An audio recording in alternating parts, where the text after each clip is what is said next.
Hello, I'm Talia Savrin with Straight Up Ventura County. Straight Up works with young people ages 12 through 25 to reduce underage and binge drinking and impaired driving. Through interactive workshops and focus groups, we've had the chance to hear what thousands of young people have to say about their experiences related to alcohol in today's culture. Understanding the reality helps us explore opportunities for change. In this video, we are focusing specifically on stories and attitudes that were shared with us by teenage girls and young adult women. We're looking at why, how, and the consequences that young women in our community are experiencing.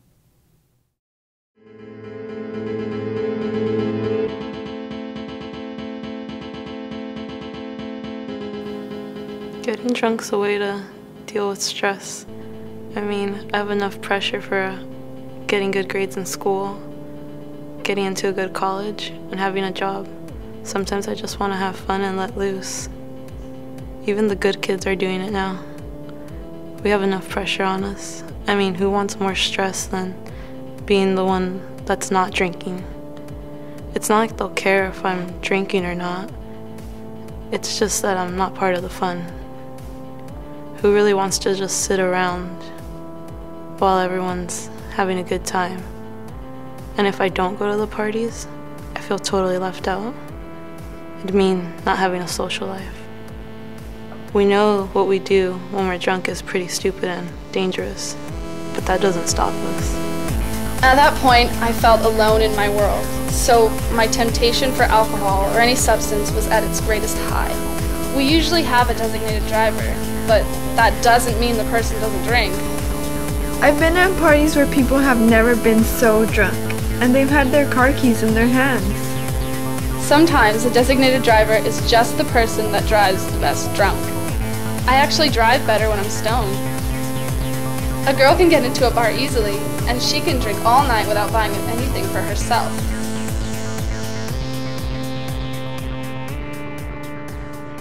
We all knew which bars you could get into and which liquor stores didn't card. The trick was just having the guts to do it. The same goes for borrowed ID or even a stolen ID.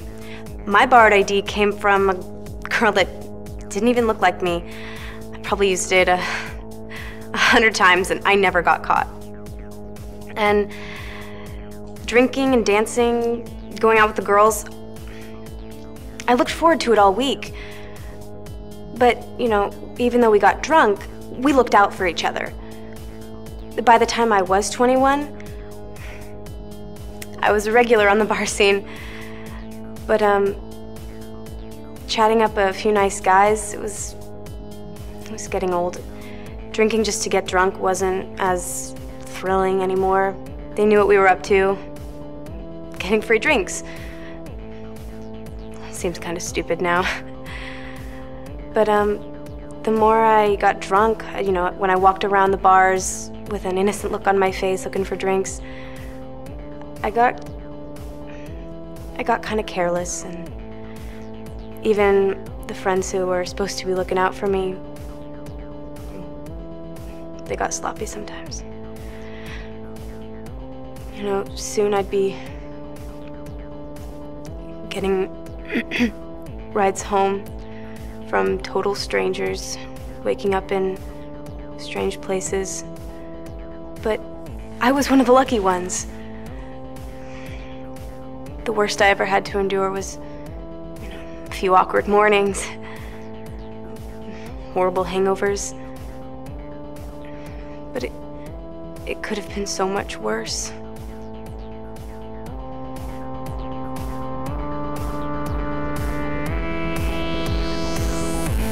There's nothing else to do. Think about how much a movie costs, or going out to do anything. Alcohol is the easiest and cheapest way to have a great time with your friends. We all know people that will get it for us, and we have friends whose parents are never home. If you are drunk and you do something stupid or even, you know, hook up with somebody you shouldn't, it's not really judged the same way. Like, you were drunk, so you're not really responsible for your action.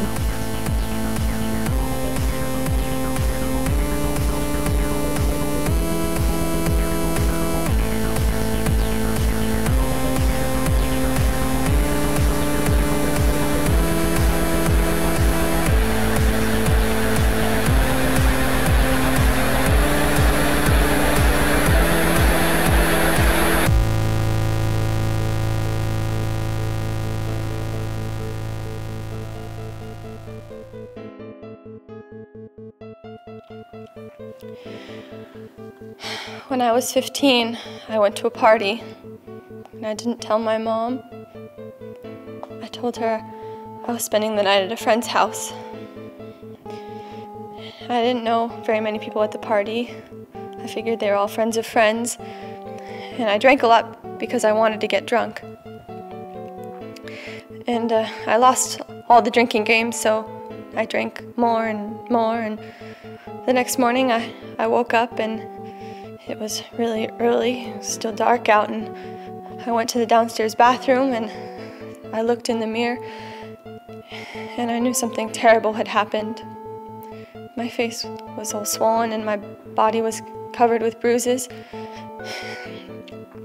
and I knew I had been raped. And I didn't know how many or who assaulted me. And I didn't tell anyone. I didn't tell my mom or the police or a doctor, not anyone. I kept it all to myself. I felt stuck. And about a month later, I started feeling sick in the morning, and I knew the signs of pregnancy. And I couldn't do anything about it. I didn't know who had done this to me.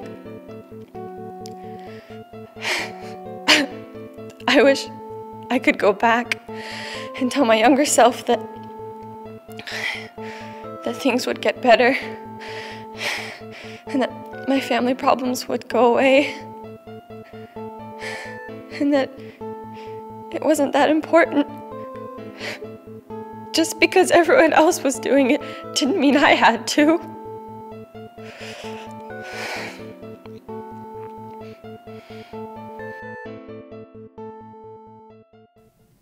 Far too many young women are experiencing problems and even tragedies related to alcohol. We don't have to accept underage drinking as a rite of passage. We don't need to go along with the social trends that involve reckless drinking and the other activities that go along with it. I encourage you to look for ways that you can make changes in your own life and a difference in our community. Look for opportunities to speak up and influence people to make safer choices.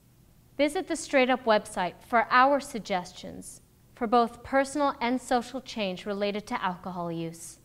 Connect with us on Facebook or other social networking sites. Learn how you can get involved and support community change on this very important issue.